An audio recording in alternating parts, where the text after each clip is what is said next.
Hi everyone. What I want to work through in this video is a couple of elements around family budgeting. Looking at living expenses and family budgets is something that's an integral part of the home loan process. It's also often a space that people don't really feel comfortable in. Looking at money brings up a whole bunch of other issues. My clients will often have heard me say money problems often aren't about money. And in the situation that we find ourselves in at the moment, it's primarily a health crisis, but as everyone's well aware, it is a financial crisis of sorts. Many of us are finding ourselves in very different situations, working from home, spending all our time at home, some on reduced incomes. Looking at the changes in terms of us not being able to go about our lives as usual, it does present an opportunity to really stop and think about how and where we spend our money. And it almost gives us a circuit breaker. It gives us the opportunity to, or we're forced to in some cases, break habits and do things differently. And that does present us with an opportunity to step back into life slightly differently and to make different choices when things return to normal or as close to normal as they'll get. There is also obviously the situation where there are many amongst us who are looking at reduced incomes, whether it be having been stood down from a role, being on reduced hours, potentially having a tenant that may not be able to pay rent. And all of these uncertainties can really add to the stress that we all feel worrying about our communities in general as we deal with the current situation. The one thing that I've found over time is that one of the best ways to deal with this sort of stress is to try and take as much uncertainty as we can out of it. So what I've put together to help you is a free resource to understand your current income and expenses and to do some scenario planning. And what I'm suggesting here is that within some very firm guardrails, you take one trip down the road to what the worst case scenario might look like for your family, so that you can, before you find yourself, or hopefully you never find yourself in that position, but you can make some decisions with a clear head, seek some advice, make some notes around what you would do, work out what the numbers look like, and then knowing that you have a plan in place that you can pull out if you need it, put it away and focus on the things that you can do and making the most of the current situation, knowing that your subconscious will be eased somewhat by not having to worry this problem all the time because you do have a plan in place. So what I'm going to do now is just take you briefly through the spreadsheet that I'll make available. It is a little bit difficult to make this available as a PDF because of the size, and you'll see that soon enough. There are very detailed instructions included alongside the budget, so you can follow through that, but I wanted to give you a sense of what it looks like and how you can use it. So I'm going to share my screen.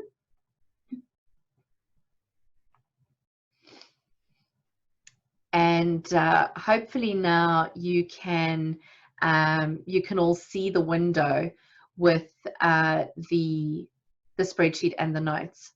So what I'll need you to do is to start off by populating these first three columns, your current income and expenses. And here you want to get a sense of what life looks like before any current changes. You have the ability to put in, for example, your net pay after tax, make a note of what the timing is of how often that paycheck comes in, and there are some formulas here to help you convert it to a monthly amount. You would do that for incomes. I'd encourage you to potentially do this budget without bonuses so that we're working on a realistic day-to-day budget without unknown figures. Unless obviously your commissions or bonuses form a large part of your income. Include any Centrelink benefits that you might be eligible for at the moment. So this is a pre-COVID budget. This is life as normal. include any debt repayments, your expenses, your home loan, your rates, your body corporate, water, electricity. And if you run down the spreadsheet, you should be able to capture everything. And the categories and descriptions are there to give you a prompt so that you don't leave anything out. And we work all the way down to, there are spaces for up to 2 rental properties in the spreadsheet. And that will help you work out what your monthly surplus or shortfall is on a normal basis. So that gives you a starting point. The next column that you would work through is your scenario where you've got your income staying the same, but reduced expenses. And these will be things like holidays you're not taking at the moment, eating out, which would be limited to the odd takeaway. Again, you may have seen my previous video about spending intentionally and supporting those local businesses that you want to have around. But we also want to balance that with being sensible so that we can start building up some savings to get you through any potential difficulties later on. So what you'll do, the formulas in this column will automatically pull through everything from the first budget, but you can just overwrite that cell with different amounts. So you may find that your grocery bill has gone up slightly, although most of us have got some space in that we can trim down by eating simply. Your eating out, movies, holidays, those sorts of things may have been reduced. Your fuel may be lower, public transport, all those sorts of things. So try to work through the budget and trim it down for what your work from home scenario looks like, less entertainment and recreation spending. So that would give you an idea. If we go right down to the bottom, it will help you calculate the funds that you may have available to save each month. What I'm going to do before we flick into the next bit is I'm going to go into an example where I've prepared this budget just so that you can see what it looks like. So I've taken an example of a family with 2 incomes and a rental property. In this instance, as with most cases, unless you are directing funds to saving, the way life works is you'll tend to spend what's there. So here we've got a family that have got a surplus of $250 a month with some holidays factored in, eating out, and this is obviously their budget in a low interest rate environment where there is some cash to spare. Looking at the reduced expenses budget, what we've done here is we've reduced their home loan from $2.50 a month to $2,200, and that's on the basis that $2,200 is the minimum repayment. So this example family's been paying $300 a month more. Their maintenance on their home would drop down to just what's essential. Their grocery bill it down by a couple of $100, taking out some of the luxuries and keeping things simple. Entertainment and recreation is probably one of the areas where we'll be saving the most at the moment. Hair and beauty and clothing purchases, again, that may be down. Some reduced transport, and in this instance, childcare fees have been removed because those are being covered by the government in this instance as part of the stimulus packages. So you can see that in this instance, with a bit of trimming, there's quite a lot that this family is able to save, and this is a bit of an unusual saving because it is really life under social distancing and the restrictions that we find ourselves in at the moment. But the goal is to save these funds for as long as you can, so that if you do find yourself in a position of being on a reduced income, you've got a buffer there to help you get through it without having to come out of this with higher debt levels at the end of it. So this is where we come to the scenario 2 of reduced income.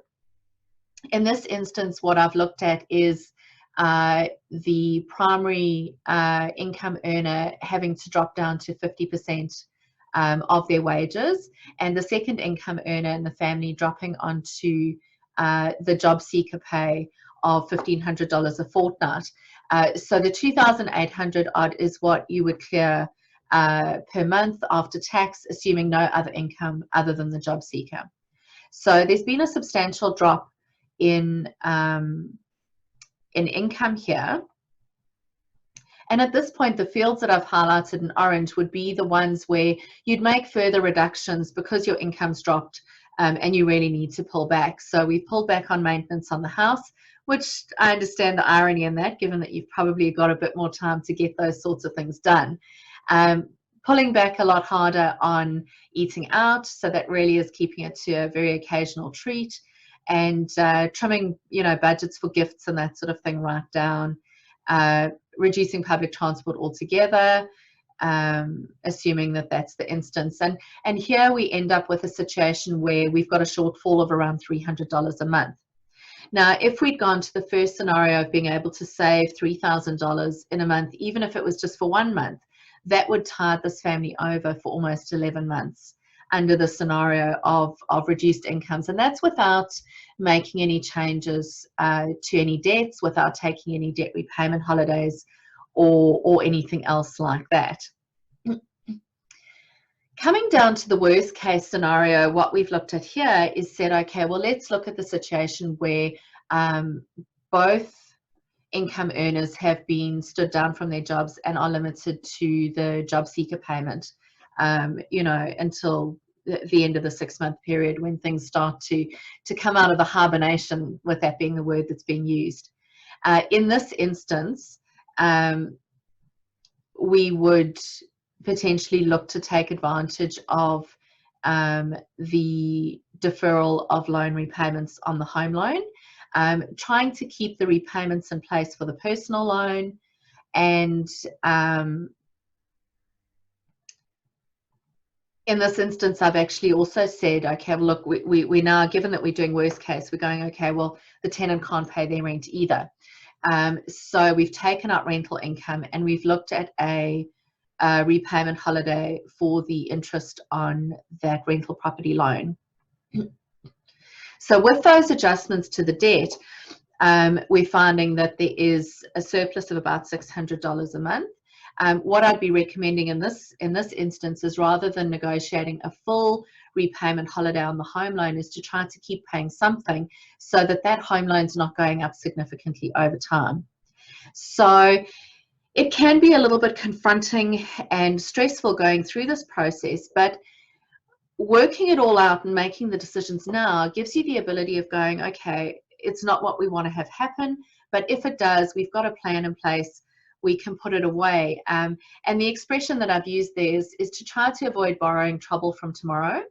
The time that we may have with our families, as frustrating as it may be, especially for those of us who've got teenagers who really want to be out there spreading their wings, is precious time. It's a once in a lifetime, and we want to try and make the most of that without being so stressed about finances that we're not able to take the positives from the situation. So really, this is about planning for the worst case scenario, and then putting that plan away and doing everything you can to remain engaged. And if you see your work reducing, look for those other opportunities to bolster your income, whether it's Nightfall packing shelves of Coles, signing up to assist in some of the call centres that are really under pressure, or some of the government departments that are recruiting to help with the support process. On the flip side, if you don't find yourself in a situation where your income reduces, you have a real opportunity here to look at where you spend your money, decide what gives you value, and potentially make some changes coming out of this that might enable you to pay your home loan off that much sooner. One of the strategies I've also talked about, because I do get contacted by a lot of people who can't see any specific trouble coming, but would like to be in a position to shore up as much savings as they possibly can.